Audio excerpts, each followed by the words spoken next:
Trump पर हमला करने वाला कौन था और उस हमले की असल वजह क्या थी, किस मकसद के तहत ट्रंप पर हमला किया गया। बड़ी अहम इन्फॉर्मेशन मौसूल हुई है, लेकिन उससे भी बड़ी खबर यह है कि हर गुजरते वक्त, हर गुजरते लम्हे के साथ नेतन्याहू मौत के करीब पहुंचता चला जा रहा है। इस बात में कितनी सदाकत मौजूद है और ये बात हम क्यों कह रहे हैं, आगे चलकर वीडियो में आपको बताएंगे।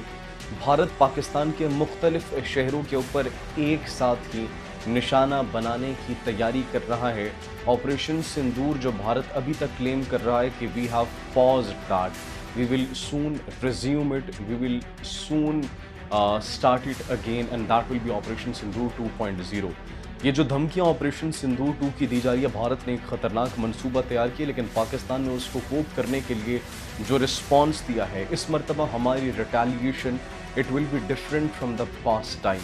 और भारत को क्या सरप्राइज पाकिस्तान के एंड से मिलने वाले हैं वो भी आपके साथ शेयर करेंगे। नाज़रीन, ग्रेटर इजराइल के मंसूबे पर काम तेज़ कर दिया गया है। जैसे जैसे नेतन्याहू हर दिन के साथ मौत के करीब पहुंचता चला जा रहा है, on the other hand greater Israel के मंसूबे पर भी काम तेज़ी से वो आगे बढ़ाने का प्रोसेस शुरू कर दिया गया है। एक नया महाज भी खुलता हुआ दिखाई दे रहा है। शाम के अंदर एक्चुअली तुर्किया और इजराइल की फौजें आमने सामने आती हुई दिखाई दे रही हैं। ये बात हम क्यों कर रहे हैं वो भी आपके साथ शेयर करेंगे। नाज़रीन, इसके साथ साथ ईरान की जानिब से रिस्पॉन्सेस सामने आए हैं। ईरानी वज़ीर ख़ारजा अब्बास इराक़ची बड़े अहम दौरे कर रहे हैं, पाकिस्तान का दौरा करते हैं और अब ओमान के साथ मिलकर उन्होंने आबनाए हरमस के हवाले से एक नई स्ट्रैटेजी तैयार की है। वो स्ट्रैटेजी क्या है वो भी आपके साथ शेयर करेंगे। इसके साथ साथ नाज़रीन, पाकिस्तान का दौरा किया, पाकिस्तान का दौरा करने के बाद पाकिस्तान से ईरानी सदर मसूद पज़ेश्कियान की बातचीत हुई, टेलीफोनिक गुफ्तगू हुई शहबाज शरीफ से, और शहबाज शरीफ को क्या पैगाम दिया गया वो पैगाम भी आपके साथ शेयर करेंगे।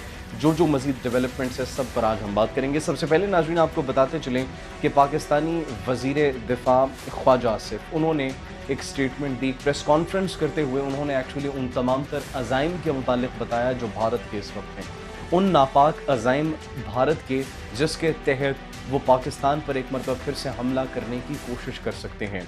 ऑपरेशन सिंदूर जैसे तंदूर में बदला और जैसे जैसे मई का महीना करीब तर आता चला जा रहा है, भारत के पेट में मरोड़ भी उठ रहे हैं।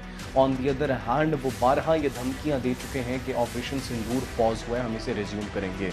अब इंटेलिजेंस रिपोर्ट्स के मुताबिक भारत प्लान कर रहा है कि पाकिस्तान के मुख्तलिफ शहरों के ऊपर हमला किया जाएगा और बैक वक्त उन तमाम शहरों के ऊपर हमला किया जाएगा और सिविलियन आबादी को निशाना बनाया जाएगा। अब वज़ीर दिफ़ा ख्वाजा आसिफ ने भारत को एक पैगाम वाज़ेह तौर पर दे दिया, that is actually the stance of Pakistan, कि अगर पाकिस्तानी एक सिविलियन की भी जान को नुकसान पहुंचा, ओनली वन सिविलियन, सिर्फ एक सिविलियन को भी नुकसान पहुंचा, तो उसके बदले हम भारतीय सिविलियंस को फिर नहीं छोड़ेंगे। हमारे लोकल्स को अगर निशाना बनाया गया तो इस मरतबा हमारा रिस्पॉन्स मुख्तलिफ होगा। हमारा रिस्पॉन्स सिर्फ मिलिट्री इंस्टॉलेशंस तक, उनके हेडक्वार्टर्स तक, उनकी एयर बेसिस तक नहीं महदूद रहेगा, बल्कि it will be far more than that, and that is a clear statement from the defence minister of Pakistan.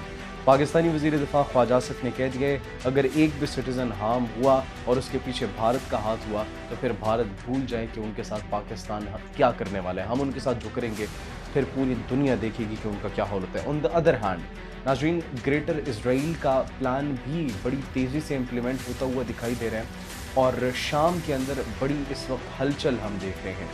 शाम के अंदर क्यों हम हलचल देख रहे हैं? हमने बारहा आपको बताया कि शाम के अंदर एक नया महाज खुल सकता है और वो महाज होगा तुर्किया का और इजराइल का। शाम के अंदर बराह रास्त तुर्किया और इजराइल की फ़ौजें आमने सामने आ सकती हैं।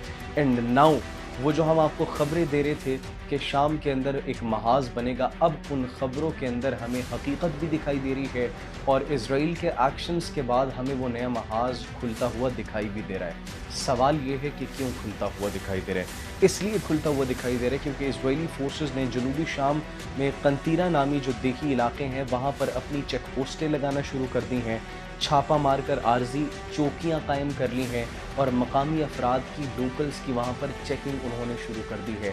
मतलब वहाँ पर चौकियाँ लगा दी। चौकियाँ कौन लगाते हैं? चौकियाँ लगाई जाती हैं तहफ़्फ़ुज़ के लिए, چیکنگ کے لیے اور جو علاقہ آپ کا ہو اس پر چوکیاں لگائی جاتی ہیں. وہاں پر اسرائیل اپنی چوکیاں لگا رہے, اس کا مطلب کہ کل کو وہ اس علاقے کو اپنا کلیم کر لیں گے. مطلب ایک اور سٹیپ وہ گریٹر اسرائیل کے قریب پہنچ چکے ہیں.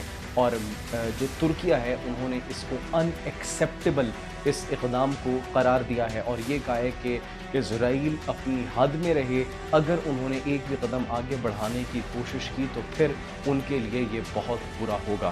تو ترکیہ اور اسرائیل کی افواج بھی انگیج ہو سکتی ہے شام کے اندر اگر انہوں نے مزید آگے بڑھنے کی کوشش کی. یہ عارضی طور پر چوکیاں قائم کی گئی ہیں یا پھر مستقل طور پر, یہ آپ بہتر جانتے ہیں, بیکاز اسرائیل ہمیشہ یہ کہتا ہے کہ یہ عارضی طور پر ہیں, لیکن جس طریقے سے وہ پھر اس کو مستقل بنا دیتا ہے اور اپنا کلیم کرتا ہے ایک لینڈ کے اوپر, every one knows about it. ناظرین, سب سے بڑی خبر, ڈونلڈ ٹرمپ پر حملہ کرنے والا کون تھا اور کیوں حملہ کیا گیا.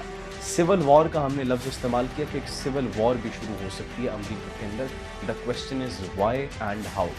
امریکہ کے اندر اب اتنے لوگ ڈونلڈ ٹرمپ سے تنگ ہو چکے ہیں, پریشان ہو چکے ہیں, اوفینڈ ہو چکے ہیں, اتنے اوفینڈ ہو چکے ہیں کہ امریکہ کا جو پڑھا لکھا طبقہ ہے وہ ڈونلڈ ٹرمپ کے اوپر اب صرف تنقید نہیں بلکہ اس کی جان کے پیچھے ہاتھ دھو کر پڑا ہوا ہے کہ اس شخص نے امریکہ کو میک گریٹ اگین کے بجائے امریکہ کو پوری دنیا کے اندر ذلیل کر کے رکھ دیا ہے.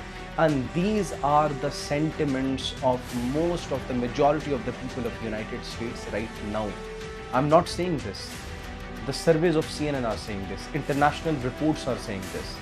بین الاقوامی میڈیا اس بات کو رپورٹ کر رہے ہیں, سرویز یہ رپورٹ کر رہے ہیں کہ ڈونلڈ ٹرمپ کی مقبولیت کم ہو چکی ہے, ڈونلڈ ٹرمپ کو ناپسندیدہ قرار دیا گیا ہے, امریکی عوام ڈونلڈ ٹرمپ کو نہیں چاہتی, نہیں پسند کرتی, تو یہ ٹیکٹکس اب اپنائی جا رہی ہیں. اب حملہ آور کون تھا؟ تصور کرے کون حملہ آور. ایک 31 سال کا ٹیچر کیلیفورنیا کا, میڈیا کنونشن ریپبلکنز وہاں پر سارے موجود تھے, اس دوران یہ 31 سال کا ایک کیلیفورنیا کا ٹیچر یہ ڈونلڈ ٹرمپ کو اپنا ہدف قرار دیتے ہوئے جاتے اور وہاں پر 8 گولیاں چلی. ایک سیکیورٹی کے اوپر جو شخص معمول تھا اس کو گولی لگی لیکن اس کو اسپتال سے ڈسچارج کر دیا گیا, معمولی زخمی ہوا تھا وہ. تو اب امریکہ کا پڑھا لکھا طبقہ بھی ڈونلڈ ٹرمپ کے خلاف ہتھیار اٹھا کر میدان میں اترا ہے. یا یہ سول وار نہیں ہے تو کیا ہے؟ اس کو ہم اگر سول وار نہیں کہیں گے تو پھر کیا کہیں گے؟ مطلب امریکہ کی عوام اتنی تنگ ہو چکی ہے اور اس کا ایران وار سے کوئی تعلق نہیں ہے. That's what Donald Trump has said by himself as well. اگر کوئی مسلمان ہوتا, اگر کوئی ایشین ہوتا تو کس طریقے سے لفظی گوراباری کی جاتی, کس طریقے سے اقدامات کیے جاتے, ان ممالک پر سینکشنز لگا دیے جاتے, ان کے ویزے منسوخ کر دیے جاتے, بلیک لسٹ کر دیا جاتا ان ملک کو. لیکن this is the citizen of United States of America, 31 سال کا اینڈ ٹیچر کیلیفورنیا سے پڑھا ہے, وہاں پر ٹیچنگ کر رہے ہیں اور وہ ڈونلڈ ٹرمپ کے خلاف ہتھیار اٹھا رہا ہے. واٹ ڈز دیٹ مین؟ یہ ڈونلڈ ٹرمپ کے لیے ایک پیغام ہے مڈ ٹرم الیکشن سے پہلے کہ دس از یور پاپولیرٹی. دوسرا اینگل اس کو یہ بھی دیا جا رہا ہے کہ ڈونلڈ ٹرمپ نے اپنی گرتی ہوئی مقبولیت کو دوبارہ بڑھانے کے لیے یہ خود سے بھی کیا ہو سکتا ہے لیکن اس کی ابھی تک کوئی اطلاعات موصول نہیں ہو رہی. گریٹر اسرائیل کے حوالے سے ہم نے آپ کو بتایا کہ جو پلان امپلیمنٹیشن میں اس میں جو تیزی دیکھنے کو مل رہی ہے وہ اس لیے بھی مل رہی ہے کیونکہ نیتن یاہو ہر گزرتے لمحے کے ساتھ موت کے بڑا قریب جاتے جا رہے ہیں. Why? The question is why. Donald Trump ایک طرف ان کی مقبولیت گر رہی ہے, ان کے اوپر حملے ہو رہے ہیں, on the other hand Netanyahu کو ایک بہت خطرناک بیماری ہو چکی ہے اور وہ ہے کینسر.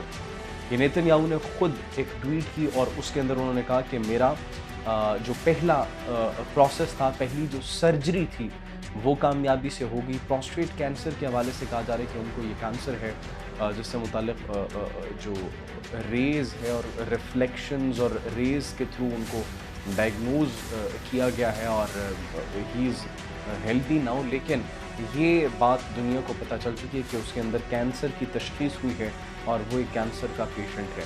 اسی لیے شام کے اندر چوکیاں قائم کی جا رہی ہیں اور نیتن یاہو نے احکامات جاری کیے ہیں کہ لبنانی مزاحمتی تنظیم پر حملے کیے جائیں.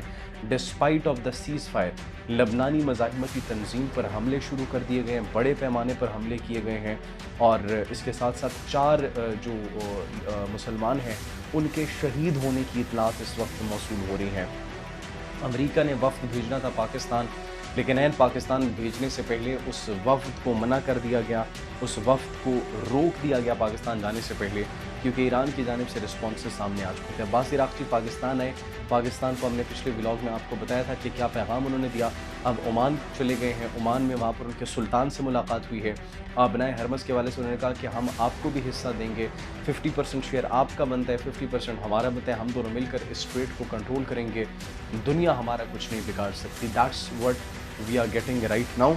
ऑन द अदर हैंड, ईरानी सदर मसूद पज़ेश्कियान ने भी पाकिस्तान को अपना आखिरी पैगाम पहुंचा दिया है। वो आखिरी पैगाम क्या है? वो आखिरी पैगाम ईरानी सदर मसूद पज़ेश्कियान की जानिब से ये कहा गया है कि हम आपको सराहते हैं, आपके रूल को सराहते हैं। That's what they have said to Pakistan. लेकिन उन्होंने ये कहा कि हम धमकी, धौंस और इसके साथ साथ नाकाबंदी में मुज़ाकरात नहीं करेंगे। धमकी आमेज़ रवैये को ठीक किया जाए, ज़बरदस्ती ना की जाए, नाकाबंदी ख़त्म की जाए, हम फिर उस साज़गार माहौल के अंदर मुज़ाकरात करेंगे। अब हम कोई मुज़ाकरात नहीं कर रहे, हमें पाकिस्तान पर यकीन है, अमरीका पर यकीन नहीं है। आप क्या सोचते हैं नाज़रीन, इस हवाले से मुज़ाकरात होंगे या फिर नहीं? कमेंट सेक्शन में अपनी कीमती राय से ज़रूर आगाह कीजिएगा। अपना बहुत ख्याल रखिए।